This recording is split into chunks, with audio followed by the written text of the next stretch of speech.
Hello friends, അപ്പം നമുക്കൊരു അടിപൊളി ചിക്കൻ കറി ഉണ്ടാക്കി നോക്കാം. മുളകിട്ട ചിക്കൻ കറി കേട്ടോ. അപ്പം നിങ്ങൾ വീഡിയോയ്ക്ക് പോകുന്നതിന് മുന്നേ എൻ്റെ വീഡിയോ നിങ്ങൾക്ക് ഇഷ്ടപ്പെടുന്നുണ്ടെങ്കിൽ ലൈക്കും കമൻറ്റും സബ്സ്ക്രൈബും ഒക്കെ തരണം കേട്ടോ. അപ്പം ശരി, നമുക്ക് ചിക്കൻ കറിയിലോട്ട് പോവാം. അടുപ്പിലുണ്ടാക്കുന്ന ചിക്കൻ കറിക്ക് ഒരു പ്രത്യേക ടേസ്റ്റ് ആട്ടോ. അപ്പം നമ്മൾ അടുപ്പിലാട്ടോ ഉണ്ടാക്കുന്നത്.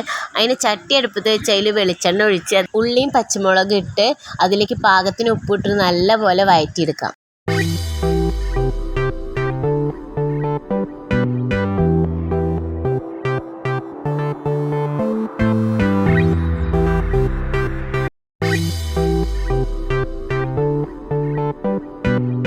ഉള്ളിയും പച്ചമുളകും വഴന്നു വന്നാൽ അതിലേക്ക് ഇഞ്ചി വെളുത്തുള്ളിയും പേസ്റ്റ് ഇട്ട് നല്ല പോലെ വഴറ്റിയെടുക്കാം. അതിൻ്റെ പച്ചമണം മാറിക്കഴിഞ്ഞാൽ നമുക്ക് അതിലേക്ക് തക്കാളി കൂടെ ചേർത്ത് കൊടുക്കാം.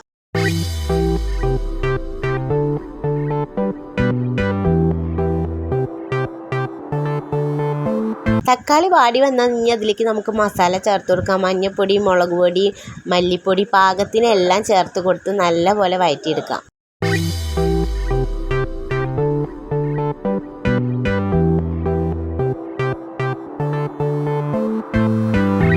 ഇനി നമുക്കതിലേക്ക് നമ്മളെ കഴുകി വെച്ച ചിക്കൻ ചേർത്ത് കൊടുത്ത് നല്ലപോലെ ഇളക്കി മസാലകൾ യോജിപ്പിച്ച് അടച്ച് വെച്ച് വേവിക്കാം. കുറച്ച് കഴിഞ്ഞ് തുറന്നു നോക്കുമ്പോൾ അതിൽ തന്നെ നല്ല വെള്ളമൊക്കെ വന്നിട്ടുണ്ടാവും. നമുക്കിനി അതിലിട്ട് തന്നെ വേവിക്കാം. കുറച്ച് സമയം കഴിഞ്ഞ് നോക്കുമ്പോൾ നമ്മൾ അടിപൊളി ചിക്കൻ കറി ഇവിടെ റെഡിയായി. കുറച്ച് കരിവേപ്പിൻ്റെയും കുറച്ച് വെളിച്ചെണ്ണയും കൂടെ തൂക്കിയാൽ നമ്മളെ ചിക്കൻ കറി റെഡിയായി. ഇനി നമുക്ക് വാങ്ങി വെച്ച് ചോറിൻ്റെ കൂടെയും പൊറാട്ടയുടെ കൂടെയും നല്ല നെയ്ച്ചോറിൻ്റെ കൂടെ ഒക്കെ കഴിക്കാൻ പറ്റുന്ന മുളകിട്ട ചിക്കൻ കറിയാണ്. അപ്പോൾ എല്ലാവരും ഉണ്ടാക്കി നോക്കണം. ബായ്.